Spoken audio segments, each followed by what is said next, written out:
sir ও sir 8টা বাজিল উঠক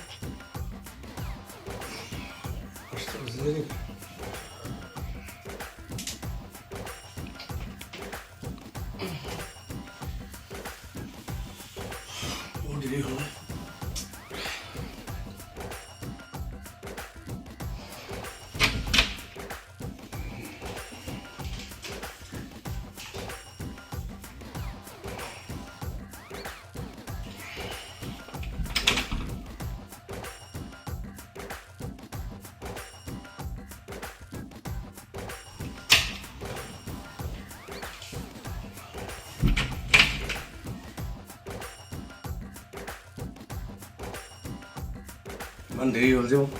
খবৰ পোৱাই নাছিলোঁ লগাই দিব পৰা নাছিলি নাই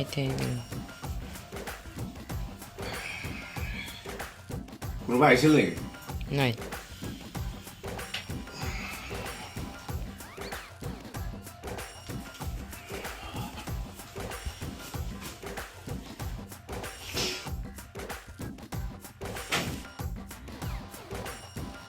কিন্তু ঠিক কৰিছে নে নাই ঠিক কৰিছোঁ আজি মই আপোনালোকক ৰাতিপুৱা খালী পেটত শুই উঠি কি খাওঁ এইটো দেখাইছোঁ এক মিনিট এইটো মিক্সিত মাৰিব লাগিব মিক্সিৰ বাতিটো লৈছোঁ এইটো হ'ল সৰু মানমুনি এইটো হ'ল ছজনাৰ পাত এইটো হ'ল ভেদাইলতা পাত এইটো পাতে গজা পাত এইটো মধুৰিআমৰ পাত এইটো হ'ল মচুন্দৰী পাত এইটো দৰুণ শাক বুলি কয় তাৰ পাত দুটা বেছি নহয় তিতা লাগে বেছিকৈ খালে এইটো হ'ল তুলসীৰ পাত এইটো নহৰু এইটো হ'ল নৰসিংহৰ পাত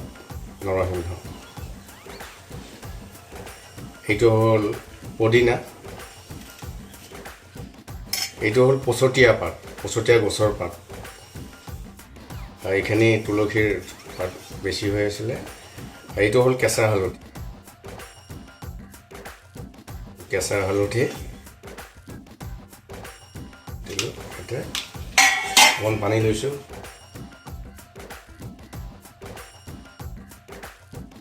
এতিয়া এইটো মিক্সিত মাৰি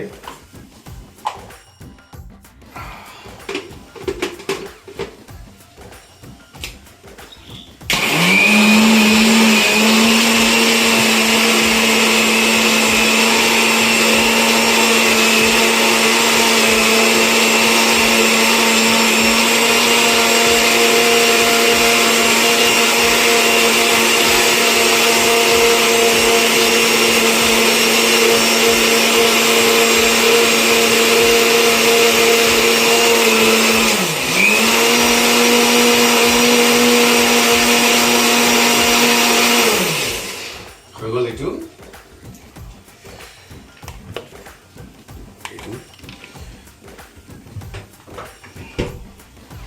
গৰম পানী কৰিছোঁ এইটো গৰম পানী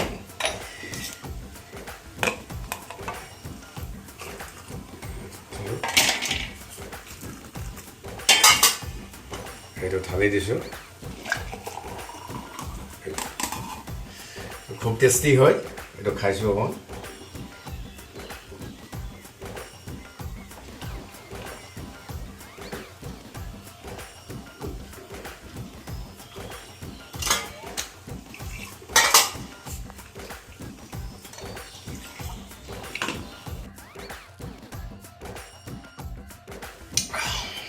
এতিয়া দিনত আমাৰ বহুত বেয়া বস্তু খোৱা যায় এইটো ৰাতিপুৱা খাই দিলে দিনত উল্টা পুল্টা কিবা খালেও একো প্ৰব্লেম নহয় ধন্যবাদ